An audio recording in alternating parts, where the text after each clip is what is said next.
The breaking point. The Galactic Coalition's central chamber was a marvel of alien architecture, a vast dome of living crystal that shifted colors with the emotional tenor of the room. Today, it pulsed with deep reds and oranges, reflecting the tension that had been building over the last 72 hours of negotiations. Commander Elena Reyes, Earth's chief diplomat, massaged her temples as she stared at the proposal floating in holographic display before her. "This is unacceptable," she said, her voice steady despite her exhaustion. 3 days of continuous talks had left dark circles under her eyes, but her resolve remained unbroken. Humanity has already established settlements in 14 systems, with survey teams in another 18. You're asking us to abandon most of them. Across the circular table, High Chancellor Voxilith's 4 eyes blinked in sequence, a gesture that humans had learned indicated impatience. The tall, slender alien's translucent skin revealed the complex network of vessels that carried not blood, but a luminescent fluid that brightened with emotion.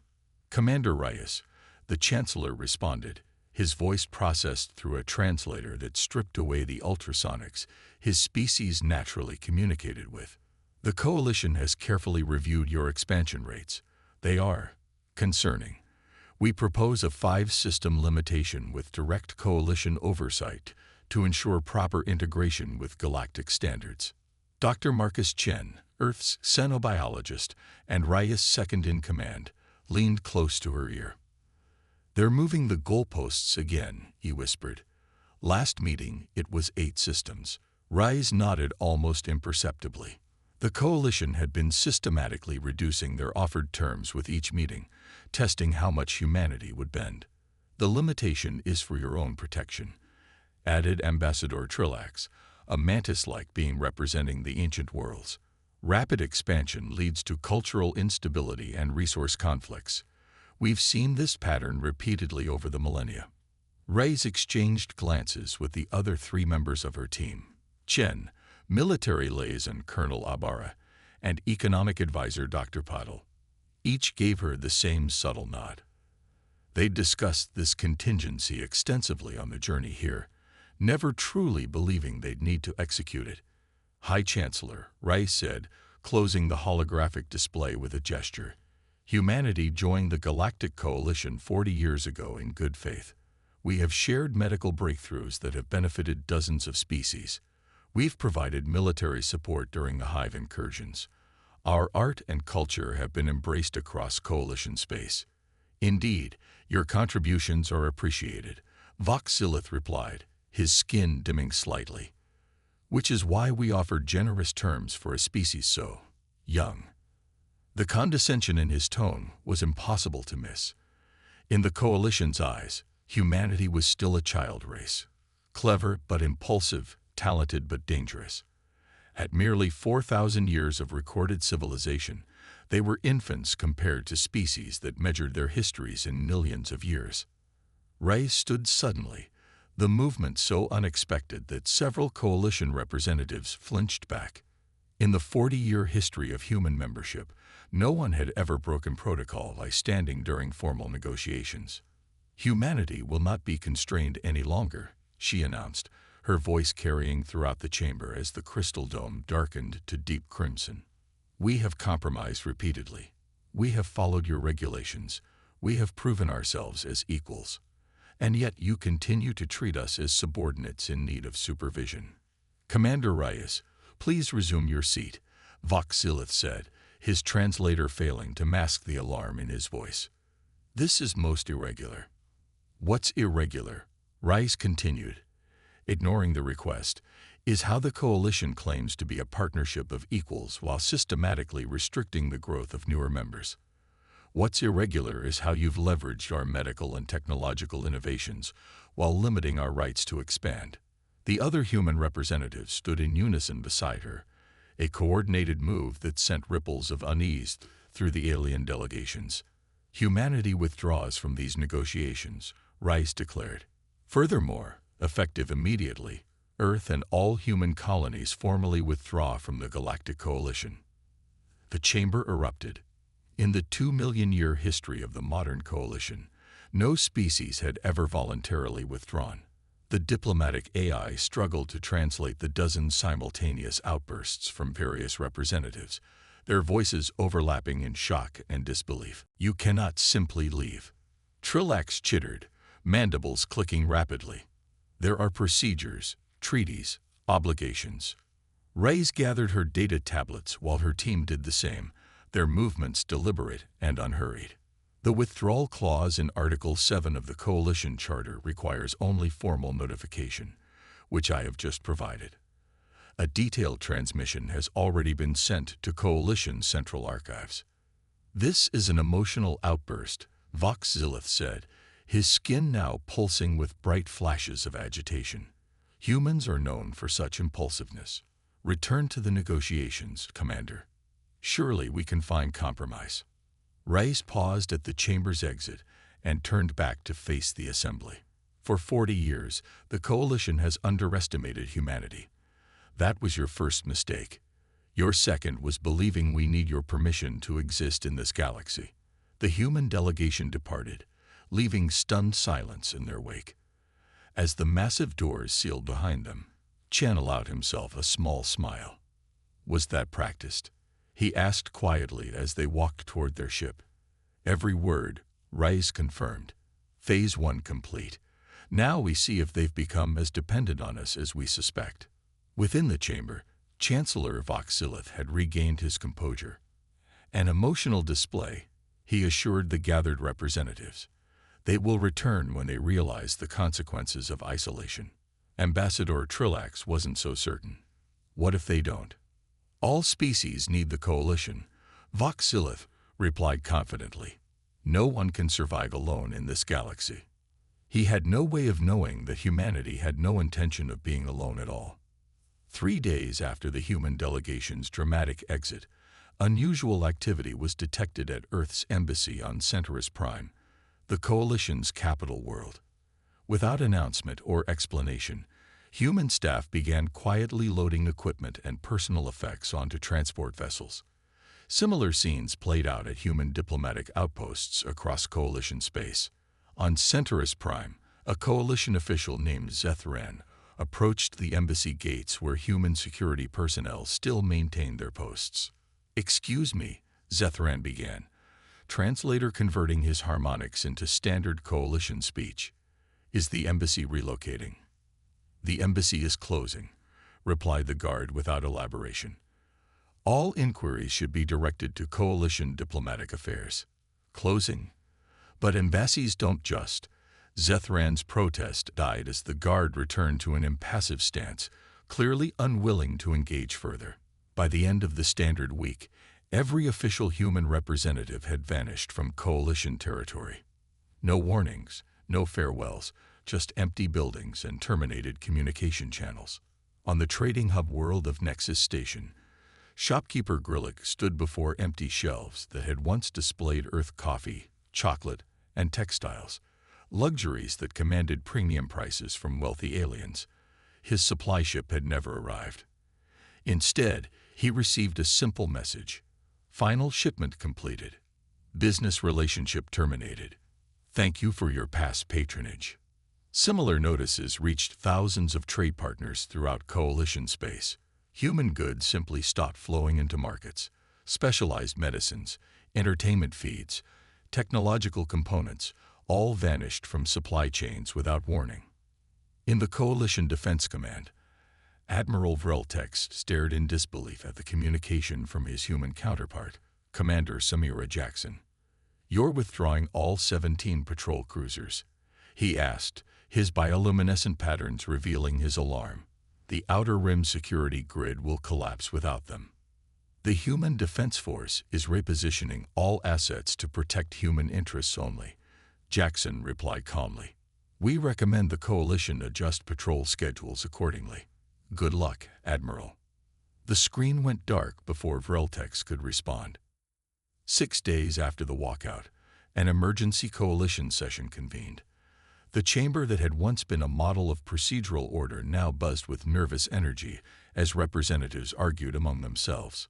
"The Helios Medical Consortium has ceased all shipments," announced the delegate from Prel, a world heavily dependent on human pharmaceutical innovations. 3 major treatment centers have already reported critical shortages of cancer therapies. The humans were responsible for 68% of our deep space cartography, added another representative. Explorer teams are stranded without navigational updates. Voxilith stood at the center, attempting to restore order.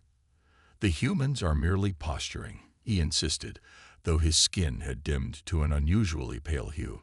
They cannot possibly survive without coalition markets and protection. At that moment, a junior aide rushed into the chamber and whispered urgently to the Chancellor.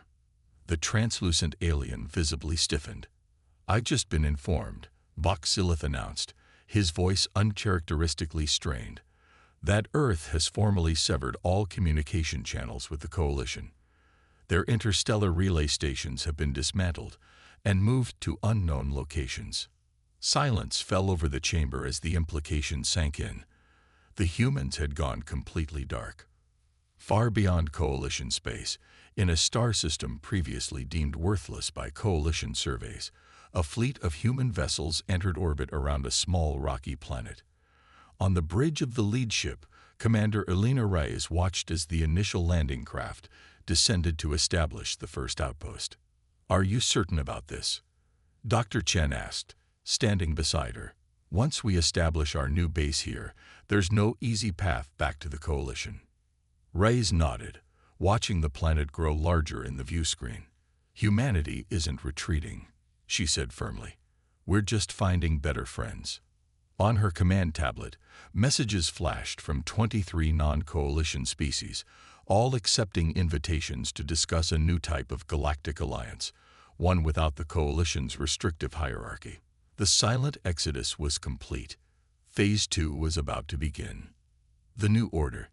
The planet had no official name in Coalition records, just a designation, RS-7892. The humans called it Independence, and in just 8 weeks, it had transformed from a barren outpost into a bustling center of activity. In a freshly constructed meeting hall, Commander Elena Reyes stood before representatives of 23 non-coalition species. Some were familiar races that had applied for coalition membership and been rejected as insufficiently developed. Others came from the outer reaches, species the coalition had deemed too primitive or dangerous for galactic politics. "We don't offer you charity or protection," Reyes explained, her voice carrying through the chamber. "We offer partnership on equal terms. Your voice matters as much as ours." A tall crystalline being designated speaker for the Lithidian consciousness raised an appendage. "The Coalition has warned us that humans are dangerous and unpredictable. Why should we trust you?" Reyes nodded at the fair question. "Judge us by our actions, not the Coalition's warnings. Have we demanded your resources? Have we installed overseers on your worlds? Have we called your evolutionary path deficient?" Murmurs spread through the gathering. Many had indeed faced exactly such treatment from Coalition members. "The Independent Alliance has one simple principle," Reyes continued, "mutual respect. We may be different, but we are equals in rights and dignity." In another section of the growing settlement, Dr. Eliza Singh worked furiously in her laboratory, surrounded by equipment salvaged from human research stations across former Coalition territory. She made final adjustments to a device that sat on her workbench. "Try it now," she told her assistant, a four-armed being named Krell, whose species had been denied Coalition technology sharing for centuries. Krell activated the device. A holographic display flickered to life, showing real-time images from a world 15 light-years distant. "It works," he exclaimed, all 4 hands gesturing excitedly. Instantaneous communication across 15 light-years without Coalition relay stations. Singh smiled, though exhaustion lined her face after days without proper rest. The Coalition has controlled interstellar communication for millennia. Their network was designed to be monitored and censored. This system is direct, secure, and impossible for them to tap. The breakthrough would change everything. Species joining the Alliance would no longer depend on Coalition communication networks, networks that could be severed as punishment for disobedience. On the military training grounds outside the main settlement, Colonel Ibarra watched as soldiers from 13 different species learned to work together. Coalition military doctrine had always kept species segregated, claiming biological incompatibilities made mixed units impossible. Your natural armor makes you perfect for forward positions, Ibarra explained to a group of silicon-based beings, while the Talari can provide covering fire with their superior visual range. Together, you're stronger than either would be alone. A young officer approached with a data tablet. Colonel, we've received word that 5 more mining colonies in the Varick sector want to join the Alliance. They've been paying protection fees to the Coalition for decades. Ibarra nodded. Send ships to establish a presence, but no aggressive posturing. We're there to protect, not intimidate. Back in the Coalition chambers, the mood had shifted from dismissive to deeply concerned. Intelligence reports flowed in daily, each more alarming than the last. The humans have made contact with the Rathi Collective, reported a Coalition intelligence officer. They'd been sharing agricultural technology that we classified as restricted. Voxilith paced nervously, his skin now a permanent dull gray. How many species have joined this alliance? At least 30, with more expressing interest daily, came the reply. And there's something else.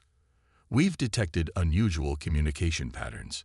They seem to have developed a new form of faster-than-light communication that bypasses our network entirely. Trillax clicked his mandibles in disbelief. Impossible. FTL communication requires relay stations. We control all relay technology. Apparently not anymore, Voxilith replied quietly. Outside the chamber windows, protesters had gathered, citizens of Coalition worlds demanding answers about missing human goods and services. Signs in dozens of languages asked the same question. Why did the humans leave? The Coalition had no satisfactory answer to give them. 120 days after humanity's departure, the first serious fractures appeared in the Coalition's facade of control. On the medical world of Paxos Prime, doctors gathered outside the planet's largest hospital, their faces showing a mix of anger and desperation. The human medications cannot be replicated, announced the chief medical officer, her tendrils writhing with stress. Our scientists have tried. The molecular structures break down when we attempt to synthesize them. In the crowd, a parent clutched a sick child closer. Like thousands across Coalition space, the child depended on human-developed treatments for a rare genetic condition. They had 2 weeks of medicine left. After that, no one knew what would happen. Similar scenes played out across dozens of major worlds. The Coalition had allowed, even encouraged, dependence on human medical advances. Now that decision was causing widespread panic. On the mining planet Doros, workers had stopped extracting valuable ores. Without the specialized human-designed equipment that made the dangerous work safe, accident rates had tripled in just 1 month. We won't die for Coalition profits, declared the mine leader as workers blockaded the main processing facility. Either get us the human safety systems back or find someone else to mine your precious metals. The Coalition responded by sending security forces, but the miners stood firm. News of the standoff spread to other resource worlds, where workers began their own protests. In the luxury towers of Centaurus Prime, Coalition member Zithra stared in disbelief at her financial advisor. "What do you mean I've lost 70% of my wealth?" she demanded. The advisor, a small gray-skinned being, shifted uncomfortably.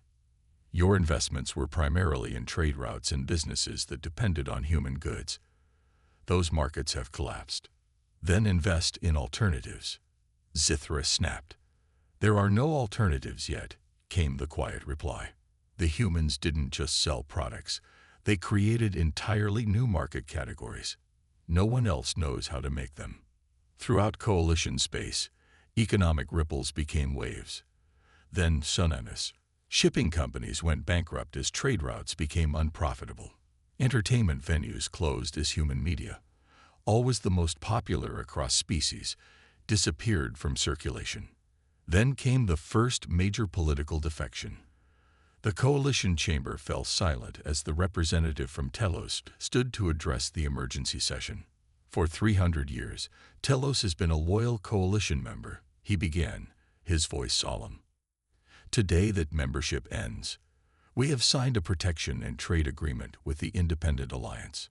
Shouts of traitor and fool erupted from other representatives. Voxilith banged his ceremonial staff for order.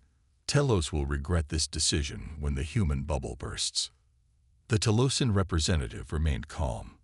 Perhaps, but my people are practical. The Alliance has offered us fair trade terms and security guarantees. The coalition offers only promises that things will improve. Somehow, as he left the chamber, 4 other representatives followed him out, their own announcements of withdrawal already prepared. That evening, an emergency meeting of the coalition's inner circle convened in a secure room deep beneath the main chambers. The Alliance is offering asylum to any world that breaks from the coalition, reported the head of intelligence. 9 more worlds are considering withdrawal. Trillax, who had once dismissed humans so casually, now looked haggard. We must regain control. The coalition has stood for 12,000 years. We cannot let it fall because of one upstart species. What do you suggest? Asked Voxilith. Economic sanctions. They've already cut all ties. Diplomatic pressure. They ignore our communications. A military officer stepped forward. There is one option remaining, a show of force. The humans have built their alliance quickly, but their military must still be scattered and disorganized. A decisive strike against their main base would remind everyone of coalition power. Voxilith considered the option. It was extreme, unprecedented in modern coalition history, but the alternative, watching the coalition slowly crumble, was unthinkable. Prepare a battle group, he ordered finally. We will give these humans one chance to return to the fold. If they refuse, he left the threat unfinished, but everyone understood. The coalition was done with diplomatic approaches.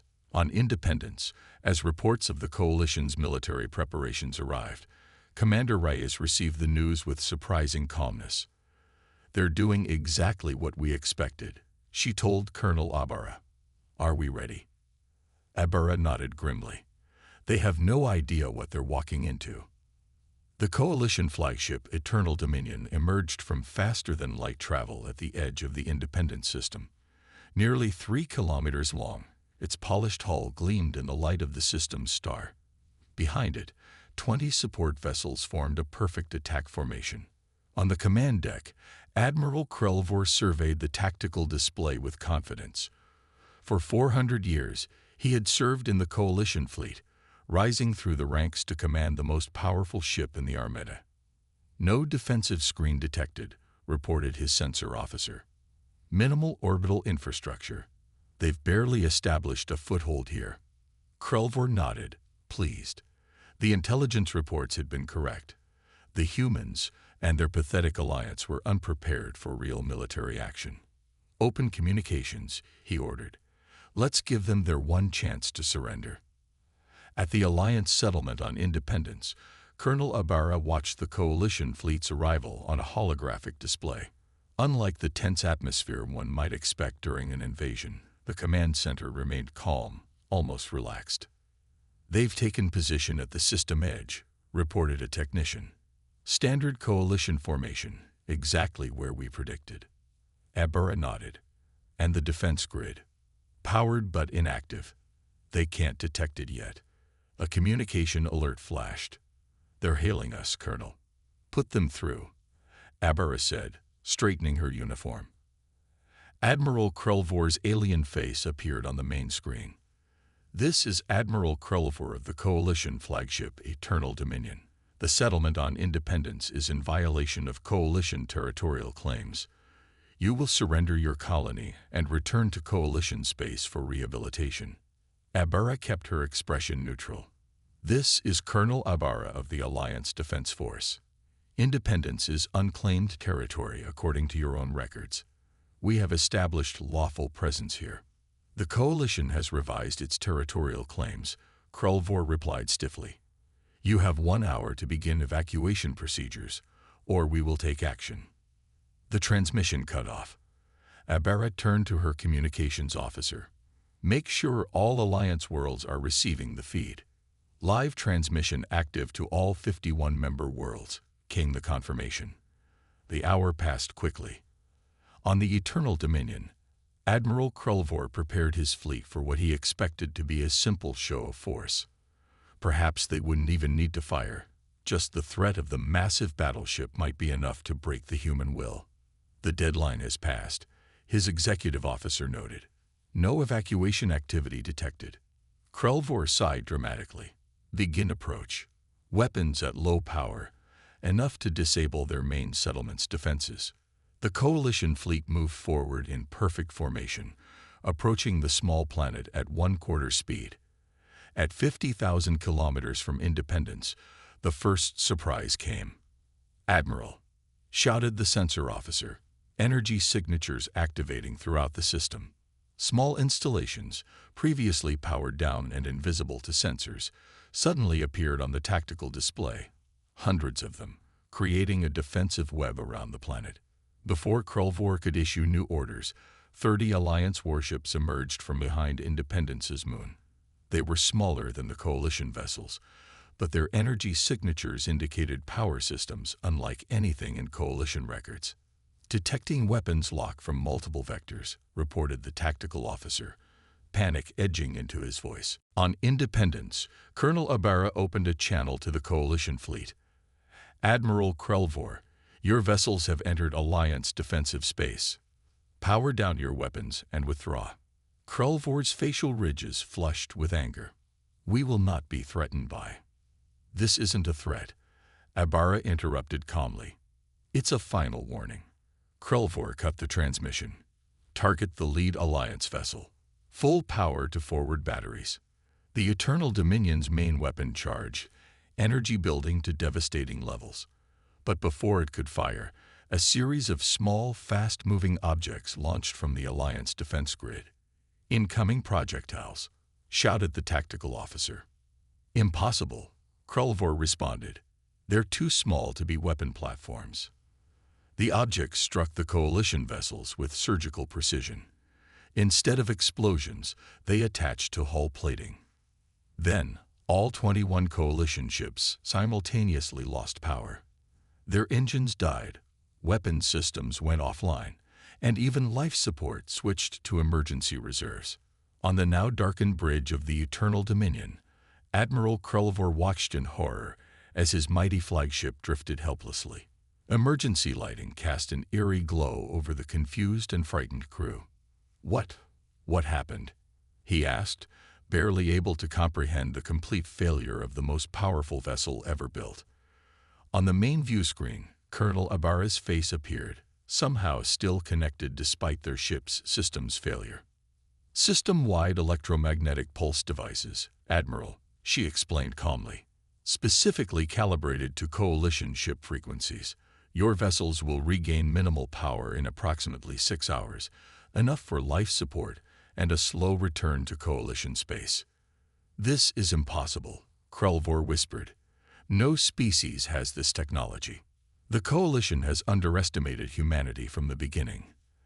Abara replied.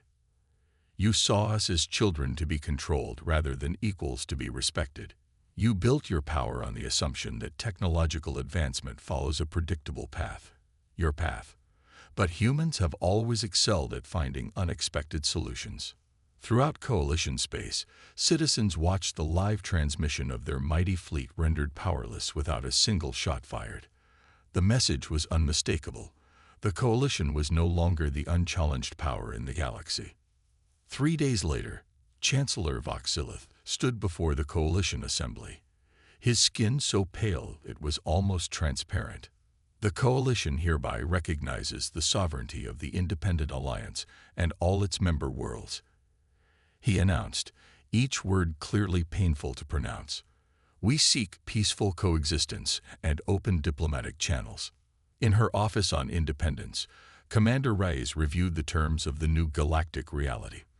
The Coalition would continue to exist, but its days of unquestioned dominance were over. A new balance of power had emerged, one where multiple galactic entities would need to cooperate rather than command. Was it worth it? Dr. Chen asked, looking at the reports of the transition.